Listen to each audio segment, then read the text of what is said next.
Good morning, everyone. My name is Fatima Mitterboeck, and I'm a Bioinformatics Unit Lead at Agriculture and Agri-Food Canada, and a member of a Canada-wide network providing bioinformatics support to the department. Today I'll be sharing with you some background on the growth of this network, as well as current challenges we face and future directions as we are working to get established as a resource. Agriculture and Agri-Food Canada is a federal government department with a goal of growth and development of a competitive, innovative, and sustainable Canadian agriculture and agri-food sector. You can imagine, therefore, the variety of science programs ongoing and how relevant bioinformatics work is. For example, there are projects involving soil microbiome, crop genomics, animal and plant breeding, image analysis of crops, and so on.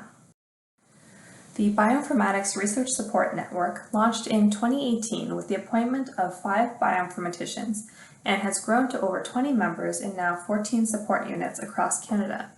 The network involves 2 branches in the organization, both the Science and Technology branch and the Information Systems branch.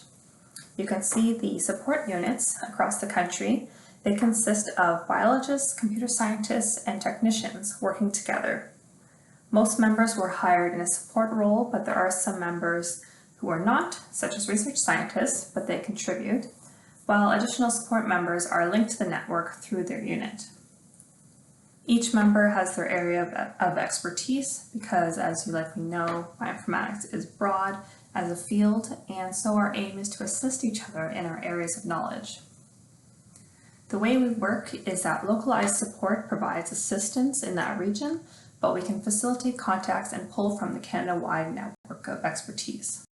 Our goal as a network is to facilitate bioinformatics work. We do this through 2 means. The first is through interaction with users, where we aim to help users help themselves. Because we are a few people and there are many science teams, we lack the capacity to do bioinformatics for everyone. The second means is through being a voice to shape the state of bioinformatics in the organization, through communicating needs with management or working towards solutions. The 3 pillars of our network are collaboration, education, and infrastructure. In terms of collaboration, we can provide guidance to users such as with project design and recommendations. We can provide help such as troubleshooting or helping to set up analysis pipelines. We can also collaborate on larger projects. Usually these are funded projects. Our members have collaborated not only within the organization, but also with other government departments, with universities, and with industry. The second pillar is education, and education is important to our support network so that we can help others help themselves.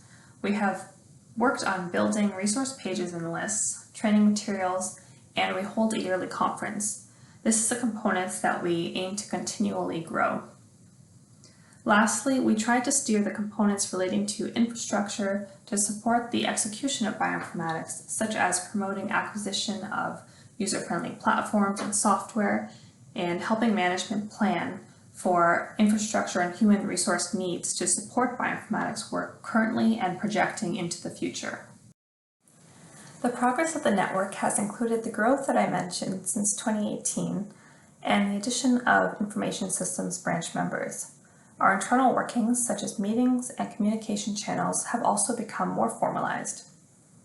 We have made good progress on establishing resource pages for the network, adding content, starting some training series, as well as improving our yearly conference with experience.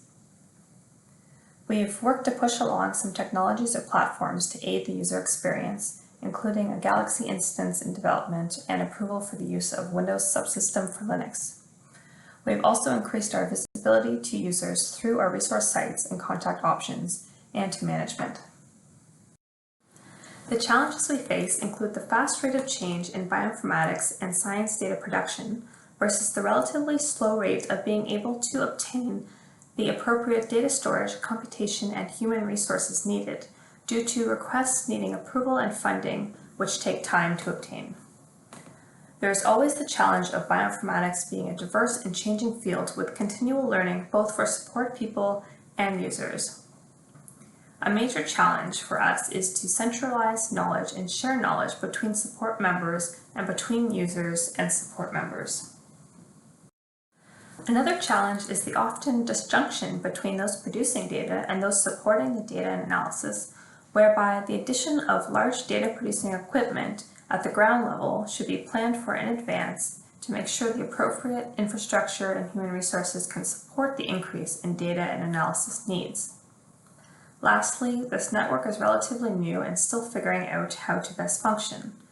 We are trying to find the right balance of support whereby a few people can be effective to aid, where needed, science groups that vary in their level of bioinformatics expertise. Some of those challenges roll into our future directions. In order to make effective use of our time and expertise, we would like to work on coordinating our response and direction of requests that we receive. This would involve getting to know each other's experience more and formalizing procedures. Defining expectations with users and ourselves is always helpful, since it could be easy to become overwhelmed with the amount of support requested. Importantly, we aim to improve and continue working on knowledge sharing through encouraging leadership from our network members in their areas of expertise, and for them to develop communities and work on centralized knowledge bases. Lastly, we aim to learn cutting-edge areas of bioinformatics as it relates to agriculture to be able to best support, advise, and guide the state of bioinformatics at AFC. That's all I have for now. Thanks for listening. I'd be happy to take any questions or suggestions, and I'm really looking forward to further discussion in the session today.